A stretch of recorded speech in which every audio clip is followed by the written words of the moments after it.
and will be going to the academy next year unless he continues to piss me off. So anyway, but other than so, here's hoping for him anyways. So, go ahead. Thank you, Adrian, for that great intro. So I'm here for All right, good morning, everyone. My name is Dan Massell, part of Cohort 4. I'd like to tell you about Shenandoah National Park, Virginia. It's located in Virginia. It's my summer 2 internship. So, setting the bar.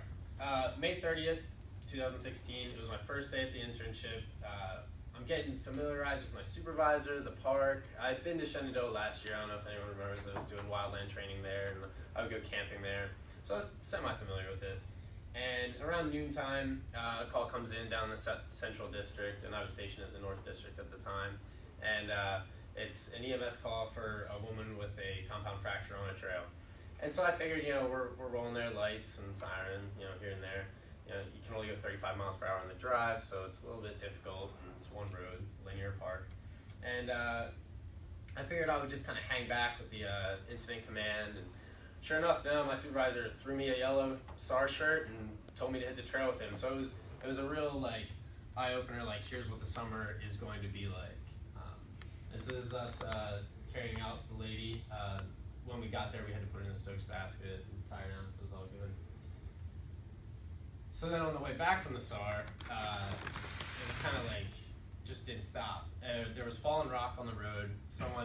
A couple was on a vacation and they were in a rental car. They hit the rock, it was a pretty large size rock, and they flattened their tire. And so it was just like one thing after the other.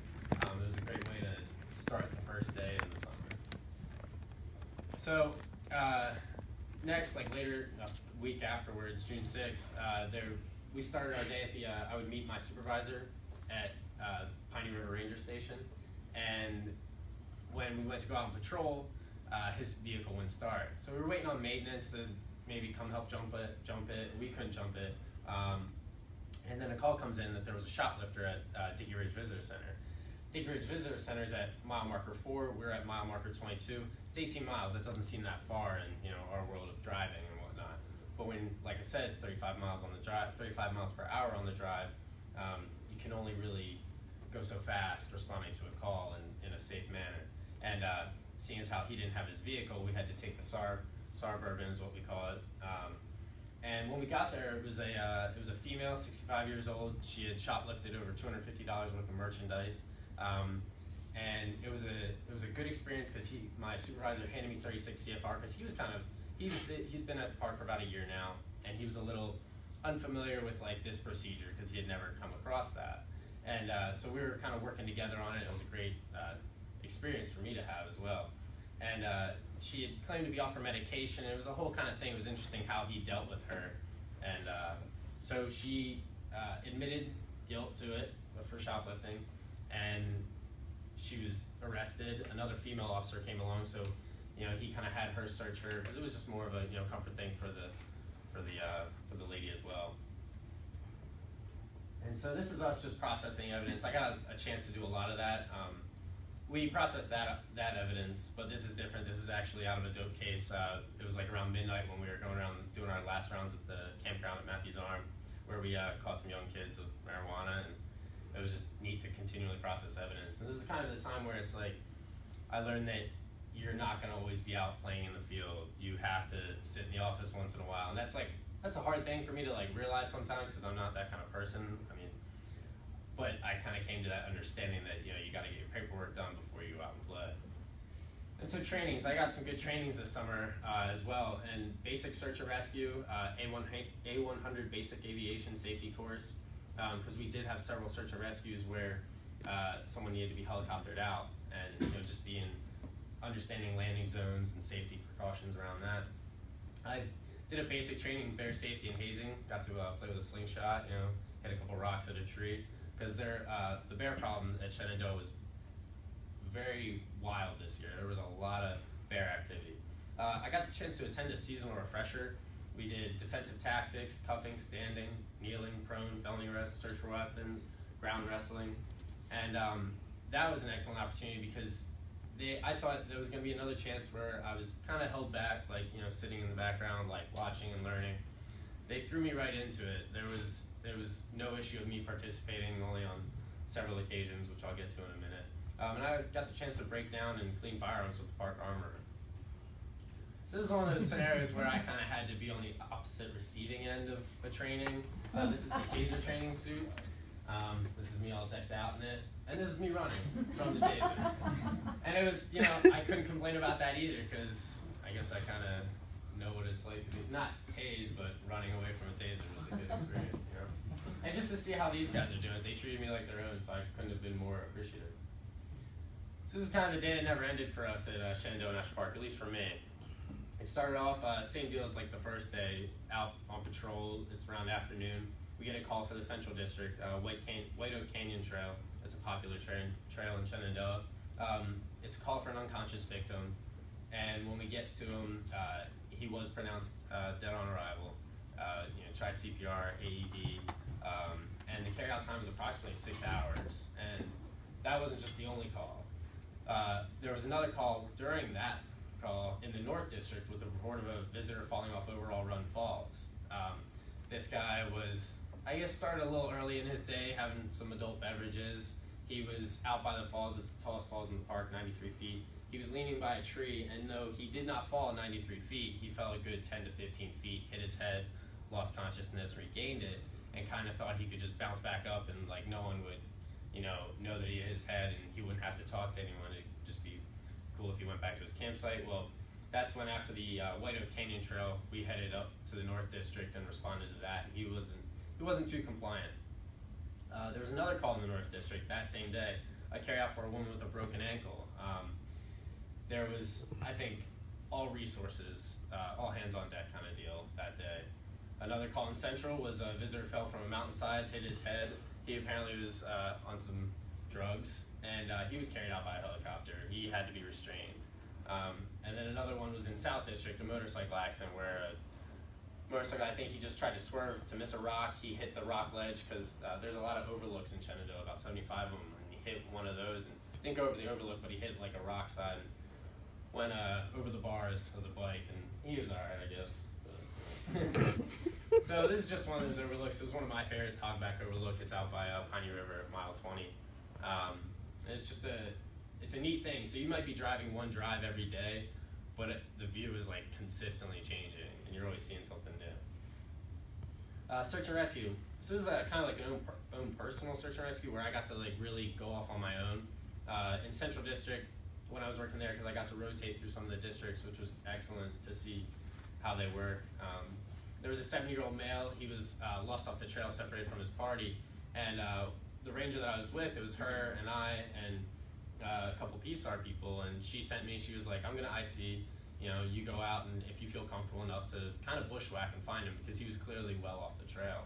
And I started calling his name, and the party that he was with said, like, yeah, he's hard of hearing, he doesn't have a cell phone, he doesn't have water, he doesn't have much on him. And when you find him, he's going to look like Gandalf, by the way. So I was like, oh, all right, this is going to be strange. This is going to be a real good one.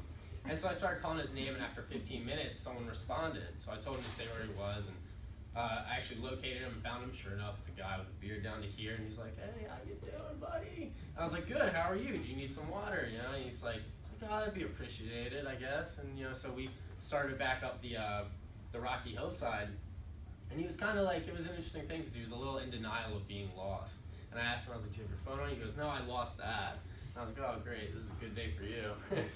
And so another search and rescue was in South District. It was an all-day one where I headed down from Central to South with a ranger, and it was nice because they felt confident in me in sending me out on my own on a trail to just hike for about 7 miles and do a search for this guy because he was lost the previous day before too. And so that search was going to continue on to the next day where the superintendent, or the deputy superintendent, sent out an email to say, we're going to start this search again at 9:30, all hands, all resources on deck kind of deal. Fortunately though, he just randomly walked out about an hour after we all left there that day. And I have a theory of that he may have been looking for ginseng, but I don't know, I don't want to judge too quickly. Anyway, he was all right.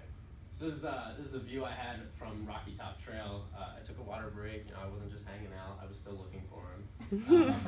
But just snapped a quick pic, and it was just neat to see a different section of the park in the South District because it's a very underrated section of the park.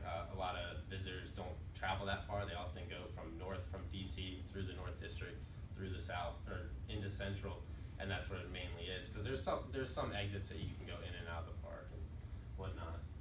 And it's just a resource violation. There were several times where I'd find visitors picking flowers, and there's beautiful flowers that grow along the side of the road.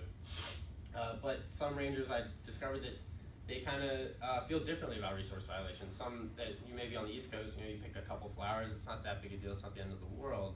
But when you pick a bundle like this and you're a ranger that's from Arizona and there's not many flowers out there, that's a big deal to them because they are protected. This is why we're in the parks protecting these resources. And so they got to leave with a little coupon. We took the flowers and got to identify what flower it was, so it was fun. This is me on July 4th. It was a real rainy, hazy day, but I was working with the Preventive Search and Rescue Program in the Central District, and we were just out hiking one of the main trails, White Oak Canyon, as I mentioned earlier. And there were several people out, but we were kind of just letting people know, do you have good footwear on, do you have water, all that sort of thing. As long as you feel comfortable hiking it, go for it, but know that we're here to come get you when you get in trouble. And so I just want to touch on Summer 1 versus Summer 2. I started out in Manassas National Battlefield Park, and it was excellent working in those different divisions, but I constantly was wanting that law enforcement part of the Park Service because that's what I want to go into.